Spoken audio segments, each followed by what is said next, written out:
bro, morning remap na mo.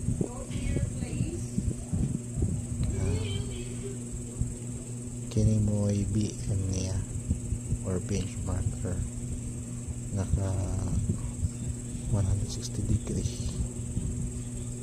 So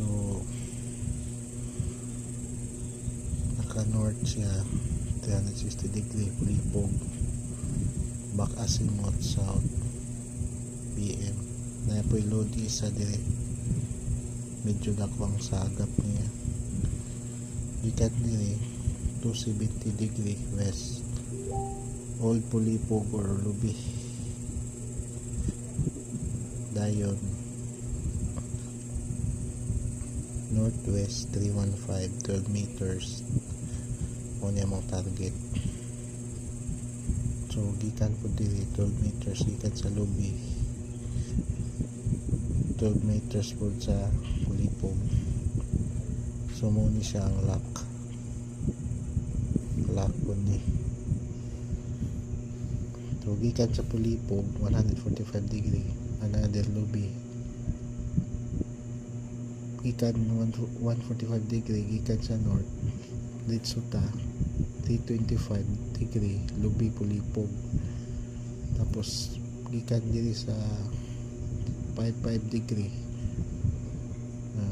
235 degree mo ni siyang stone na marker. Same sukat yapon 12 meters or 12.5 meters. Dayon gikan sa stone marker 35 degree, 12 meters po padung sa 145 degree. Maigo gyapon ang boundary sa load sa giveaways.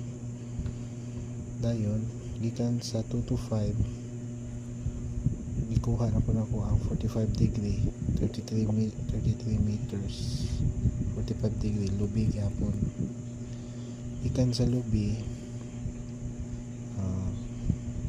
going left side ta padung west, na diri ang dako kayo nga load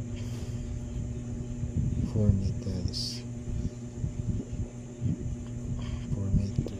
Same sukat yapon sila ani, same sukat, same yapon sukat.